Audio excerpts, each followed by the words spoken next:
you have ever thought that there just aren't enough hours in the day and you want some simple tips that frankly not enough people talk about so that you can finally feel like you are on top of your to-do list, let's go. Hi guys, it's Laura from How to Get Your Shit Together, and I help busy people cut the crap and get back to happy. And one of the things that will help with that is taking back control of your time. And this is going to be a two-parter because I have lots of helpful tips. And believe me when I say that these are tried and tested. I started working when I was 15, so I was going to school all week and then working 8 or 9 hour days on the weekends. Same in college, and then afterwards I was working 7 days a week to try and, start my career, kickstart my career, to pay my bills and to buy and renovate a house. And before you start feeling sorry for me, I still had plenty of time to, spend quality time with friends and family. I went to the cinema, I went to the library, watched TV, went to concerts and events, etc. Then I got married and a scout came along and I dropped my legal career and jumped into this one. And I was back to trying to build a business from scratch with a baby. Also while trying to orchestrate a transatlantic move. But basically, from the time I was 15, I was learning how to be very efficient with my time. I have been testing and trialing lots of different time-saving techniques for 2 decades now. Wow, that makes me feel old. And here are the best ones that I have found. The first is about batching your tasks, putting similar tasks together. Now, you've probably heard that advice before, but there are different ways of doing it. I am going to explain the main 3. Once you master this tip, there'll be no stopping you. First is to batch according to location.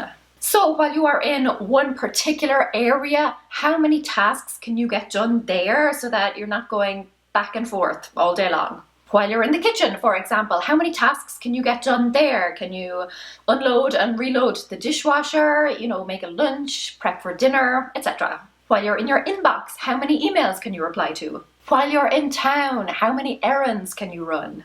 I plan all my trips with military precision and efficiency so that I can hit all the places that I need to go in the least amount of time possible. I'm not going up here and then down here and then over here and there. No, it's just boom, boom, boom, boom, boom, back home. So when you are planning, always think, what else could I do while I'm there that will save me having to go back? The next is to batch by energy or zone type. Different tasks require different types and amounts of energy. Some tasks will require a lot of physical energy, some will require a lot of mental energy, and others will require a little or a lot of both. I'm going to come back to this one a little later on for a different tip, but for now, suffice it to say that if you stop, if you halt your energy, it is so much harder to get yourself going again. Because have you ever had one of those days where you're running around, getting things done, but the second you sit down, you are dead to the world?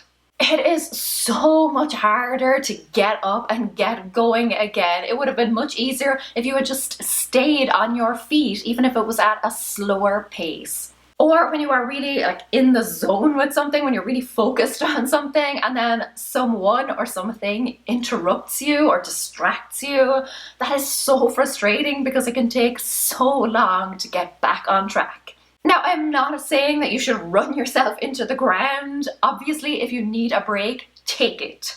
But while you are in the zone with something, try and stay there for as long as you can. If you've got it, try and keep the momentum going. If you're in the right headspace for doing something, don't stop just because you have finished one particular task or just because it is some random particular time of the day. Oh, this is the time that I normally stop and stare out the window for an hour while I try to decide what to have for dinner. While you're there and you're motivated, crack on with another task. Try just switching gears instead of completely stopping, and very often the momentum that you've already built up, even with minimal effort, you will be able to coast through, keep going for another while. Another way to batch is by tools. So all of the tasks that require the same items, put all of those tasks together. Like phone calls, it is so much easier to, like make all your phone calls while you've got your phone in your hand and you're, like I said in the previous tip, while you're in that zone, rather than make a call, put down your phone, step away, go do something else, and then come back, pick up your phone and make another call. Plus, if you are an introvert like me, who would much rather go back and forth in an email conversation for 2 weeks about a topic rather than make a 2-minute phone call, you will just get all of that anxiety out of the way in one fell swoop so that you don't have to agonize about it all day long. And it is so much quicker to prep all of your food while you've got all of the knives and chopping boards and things already out, rather than, just prepare, rather than just making enough for dinner and then cleaning everything up, putting it all away, having your dinner, and then coming back the next day, pulling everything out all over again. When you have already set up shop, keep the doors open until you are completely done. That is what batching allows you to do, because you know yourself, like, starting is always the hardest part. You have to be in the right place at the right time. You have to get yourself all psyched up, to be in the right headspace. And you have to gather everything you need. So while all of that is already in place, take full advantage and let's batch those tasks. This leads me nicely to block scheduling.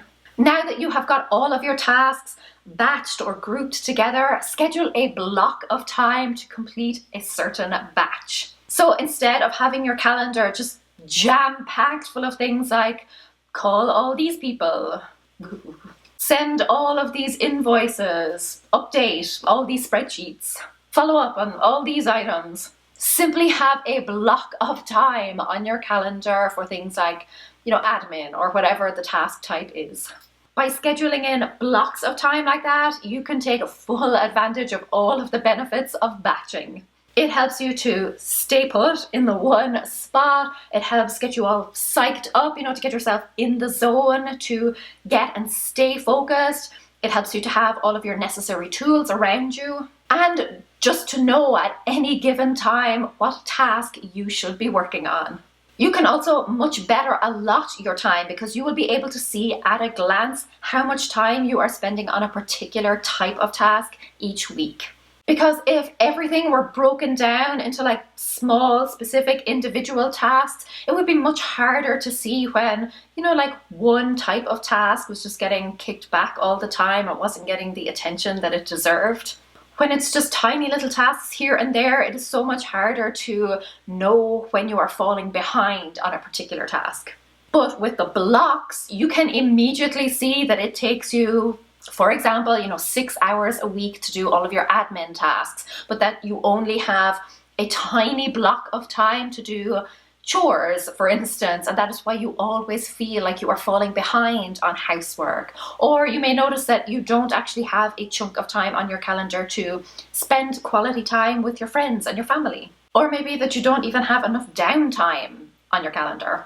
By adding the blocks instead of just small individual tasks, you will be able to get a much better handle on the types of tasks you are doing so that you can hit all of the necessary areas. It's so easy to ignore like a single task, keep it rolling, or even like a small handful of tasks, but it is much harder to ignore a chunk of time. Another huge benefit to block scheduling is that it trains your brain to know that, for example, at 10 a.m. on a Monday, you should be working on client proposals. Over time, your brain will get used to that. You will find it easier and easier to just get going on something because your brain will come to expect it. It will know that that's what you're supposed to be working on. Your brain will already have anticipated it, so you're not just sitting around like wondering what you should be doing, what's next on the agenda, where are all the things you need. Your brain will just know and it will get to work. As humans, we generally thrive on routine. We like to know what to expect. And by having that routine, you will eliminate a lot of the questioning and worrying and wondering and pondering. You will know exactly what you're supposed to be doing and you'll be able to dive right in. So yeah, Batching and block scheduling, good bedfellows.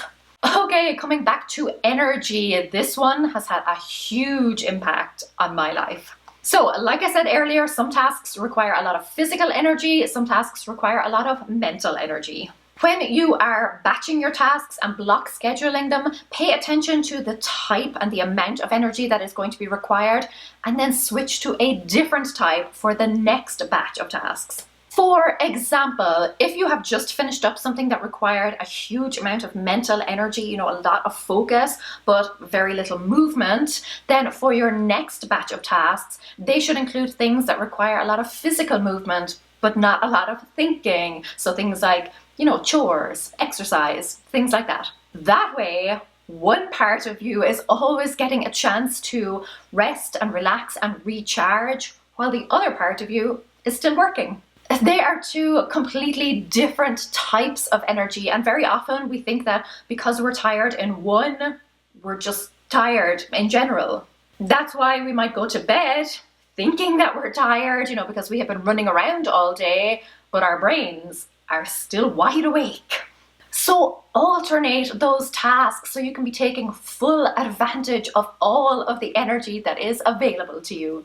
And when you do that, when you start expending both by alternating them, you will probably find that you will sleep a lot more soundly. Part 2 is coming up very soon. Make sure you turn on notifications.